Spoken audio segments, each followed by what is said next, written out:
I want to take us live to American lawyer Michael Senger in the United States, who was among the very first to call out the lockdown strategy as unscientific and break it down for us all the ways in which it was pushed by Chinese state-controlled social media and then eagerly adopted by governments right around the world, including in Australia. Michael Senger, thanks so much for joining us today.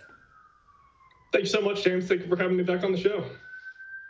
Now, I want to talk, first of all, we have seen in the last few weeks to months, we have seen a huge shift in thinking about what is going on with where that Wuhan virus came from. Suddenly, we've gone from saying that, oh, no, had to have come from a bowl of bat soup, to it very likely came from a lab. Walk us through what's happening with what I call the Wuhan whiplash, which is this phenomenon where suddenly this unspeakable conspiracy theory becomes #1 suspect. Yeah, I mean, whiplash is a good way to put it. And I think it's given many people whiplash, especially many mainstream viewers who were really going along with the lockdown narrative for a long time. We saw Jon Stewart was very offended by this. We saw Russell Brand was very offended by this. Both of them spoke up about how the mainstream media had really been very dishonest in the terms of how they treated the lab leak theory like this unspeakable taboo. And being an unspeakable taboo is something that traditionally within journalism is supposed to be an extraordinarily high standard. If something is an unspeakable taboo, it has to be, 100% or at least 99.999% sure to be not true.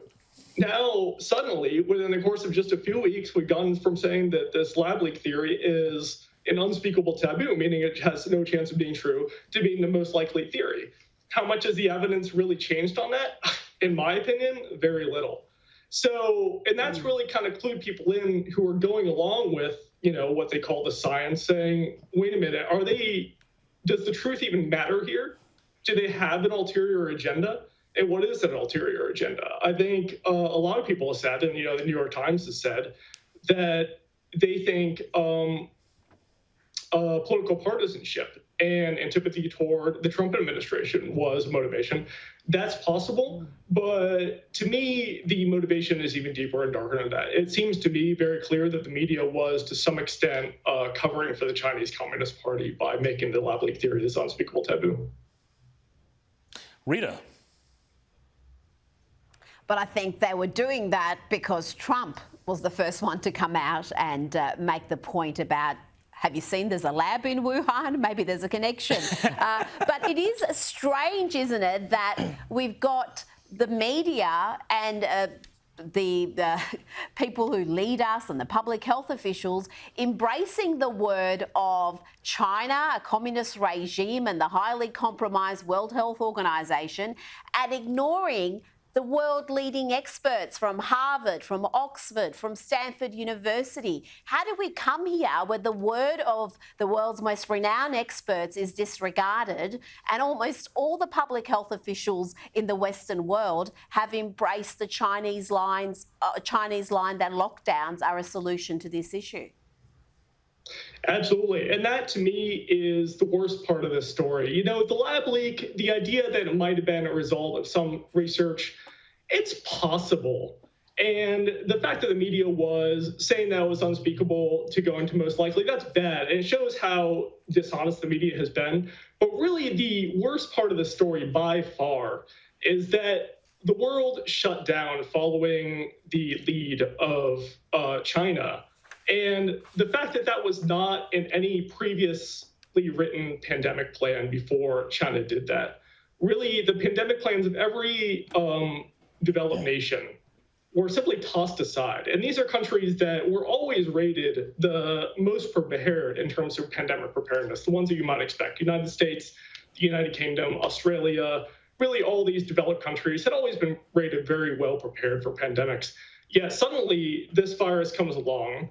And based on what we were told by the Chinese Communist Party about their supposed success in Wuhan, all that just gets tossed aside. These countries had completely ruled out the idea of forced business closures just being kind of insane, a completely unreasonable solution to a pandemic. Medieval. This had not been done since the Middle Ages. Yet suddenly you have the Chinese Communist Party saying that this works so well in Wuhan, and then the World Health Organization essentially rubber stamps it. You have the representative, the lead representative to the to China from the World Health Organization, goes to China with the 1 week and concludes that, wow, this is so effective. And it goes online. He goes on and gives these press conferences, and obviously the whole world wants to hear about, what happened in China. And he tells the world, you have to do this. He says you have to copy China's response to COVID-19. And that is, that became the World Health Organization's policy. He essentially rubber stamped that. The same man, Bruce Aylward, the same World Health Organization official who essentially brought this totalitarian policy from China and turned that into global policy. Just weeks later, he disconnected a live interview when asked about Taiwan. He did it in the most conspicuous, awkward manner. He was asked about Taiwan multiple times and said, no, let's just move on to the next question. There is just no doubt that the man is a Chinese Communist Party asset. And this is the same man who normalized this policy. So the fact that this was even possible for the world's pandemic plans to simply be tossed out in favor of this totalitarian, illiberal policy that just essentially amounts to a mass suspension of human rights really shows that there was something sort of deeper and darker that went on here. Groupthink obviously played a huge role. And we're seeing this still, Michael, with places like CNN, or as I like to call it, GNN, with the way that they are continuing to report Chinese propaganda in the form of their vaccination rates, and they're touting that as a success, even though, of course, A, who can trust the Chinese numbers on anything, and B, we're seeing from countries that took those Sinovac and Sinopharm vaccines that they just aren't very effective. Why do places like CNN continue to carry water for this narrative? I can't tell you with 100% certainty, but I can say that the explanation is unlikely to be good. That report, which just came out yesterday, is just simply egregious. I mean, CNN put out a tweet saying that, China had this unmatched vaccination rate of they were able to roll out this vaccine so quickly. Then you click on the article and they say that's because of their top-down system where nobody can disagree, this great totalitarian system that was able to do this. Nobody else in the world can do this. I mean, this is rubber stamping a CCP press release. Not only is it just completely inaccurate, because China's vaccination rate is nowhere near the top. They have less than one dose per person per capita, which is nowhere near the top of vaccination rates globally. But like you said, their vaccine is just horribly ineffective. It's even worse than not working. Places like the Seychelles Islands that applied China's vaccine very widely had just massive surge in cases after rolling out this vaccine. Is that, caused by the vaccine? I hope not, but it certainly shows that the vaccine is seriously defective at the very least. So the fact that mainstream media outlets are simply rubber stamping Chinese propaganda is not good. And that's something that I think the Western world has been very blindsided by. The reach of this totalitarian government has really reached into our once trusted media organizations. And that has really made lockdowns possible to a large extent, because this is a Chinese Communist Party policy. Anytime anybody endorses lockdowns, they are endorsing a Xi Jinping policy, because this is not something that ever existed in science before Xi Jinping ordered it. That's not science. That's just propaganda. The entire narrative is propaganda. The idea that, the Chinese Communist Party just locked down Wuhan for 2 months with this brutal lockdown where they were welding people into their homes, and just so brutal that it simply eliminated the virus from all of China. So you have this 2-month lockdown in one city that supposedly eliminated the virus from this entire country of 1.4 billion people. But of course, it eliminated the virus nowhere else in the world. And now we have this runaway pandemic, seemingly endless pandemic that requires endless lockdowns. I mean, this narrative is absurd. It is science fiction. And the fact that global policy, this unprecedented totalitarian global policy, has been based on the science fiction narrative is absolutely terrifying. And it's a horrible crime and a horrible fraud. Right. Caleb. Well, Xi Jinping must wake up in the morning and laugh to think that not only did his country unleash the virus on the world, but he's then been able to basically set the narrative about how it's dealt with and how it's talked about, from the lab leak to the lockdowns, as you say. I mean, he's convinced the World Health Organization, same WHO, by the way, which last January tweeted that there was no evidence of transmission from human to human of coronavirus, the same WHO that originally said that masks were no good for coronavirus. But I suppose what this all proves is that China is able to get away with blue murder. If they can get away with this, which has thrown the whole world into disarray, surely this proves that they could get away with a lot more. And I'm sure they intend to get away with a lot more, push the boundaries, tell the Western world how to run itself. That is absolutely right. And that's really what this is all about. It's about the impunity with which the Chinese Communist Party is conducting itself in global affairs. My work shedding light on the Chinese Communist Party's influence on global lockdowns is essential to getting to the truth of what happened, but should not be necessary, because the whole world should be disengaging from China simply on what's already known. The fact that they have this genocide going on in Xinjiang, the fact that they simply steamrolled Hong Kong and are simply ignoring treaties. The fact that, they are bullying countries, bribing, blackmailing world leaders. They are known to do that. The fact that they, have the World Health Organization just, rubber stamping their own propaganda. And the fact that they are not voluntarily releasing what they know about this virus. Given how we know that the danger of this virus was seriously exaggerated from the beginning. So that said, its source is not especially relevant, because we know now that statistically a very ordinary coronavirus, contrary to what we were being told by China at the beginning of this crisis, they really kind of stoked that fear and hysteria from the beginning so that the world would adopt their lockdown policies.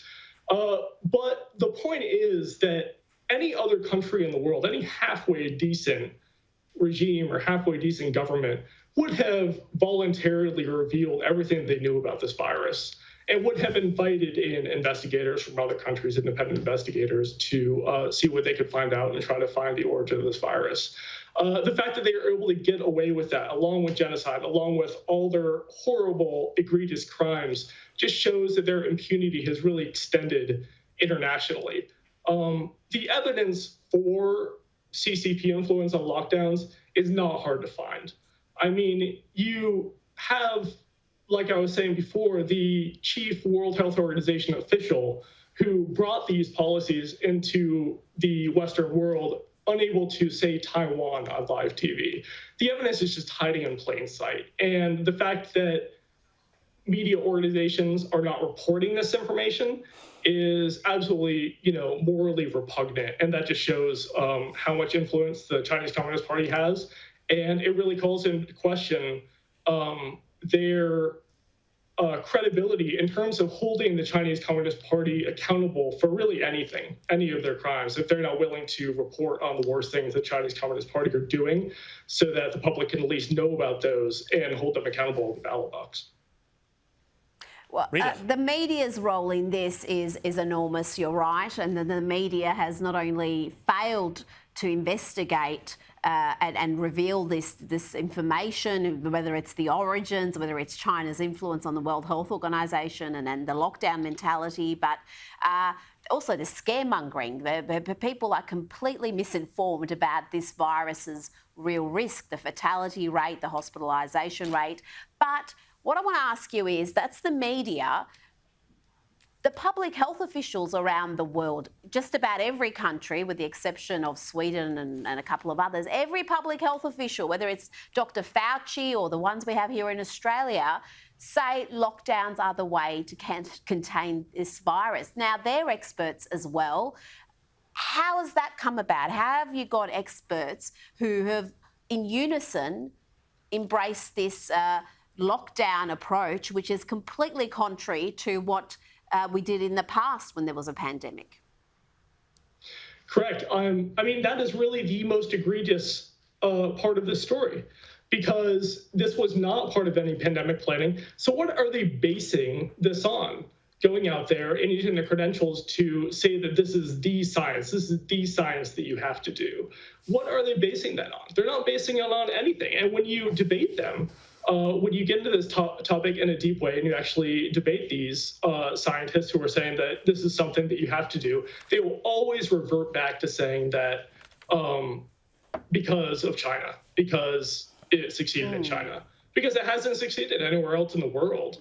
No other country in the world has been able to achieve China's, so-called results, which are obviously fraudulent, where they had this, rapidly increasing cases, and then they had this lockdown that just immediately just started falling exponentially, essentially eliminated cases just instantly. It's just completely absurd. And the idea that it's locking down one city could achieve those results is absolutely insane. So it is not real science, and the fact that public health officials are treating that as real science and treating that as real data is just, absolutely insane. They've essentially, sold out. Whether they actually believe it and they're extraordinarily gullible, or there's something darker going on, really the result is exactly the same, and that's, enable the Chinese Communist Party to spread totalitarianism throughout the world. That said, it's not every single public health official. That is an illusion. This sort of consensus that this is the science is an illusion. Poll after poll, people say that really they think the general consensus is that the media has been the worst actor throughout this. And that's, my research essentially confirms that, because you have actually very prestigious scientists. You have John Ioannidis, the most cited physician in the world. You have Martin Kohler, a very renowned Harvard epidemiologist, Sunetra Gupta, a renowned Oxford epidemiologist, who have been fighting this tooth and nail and trying to tell people that these lockdowns don't work. There was no scientific consensus for these lockdowns. But the media has been integral to saying that it's beyond debate that this is the science. From the very beginning, there was just no debate about this. That is morally just indefensible, because these policies have been literally killing people. The idea of saying that it's beyond debate, censoring opposition to policies that have resulted in the taking of human lives is just unbelievable to me that was possible. Michael Senger, thank you so much for that. We're going to have to leave it there, but thank you so much for coming on today and for your continued investigative work into all of this. We appreciate that, and we will have you on again soon.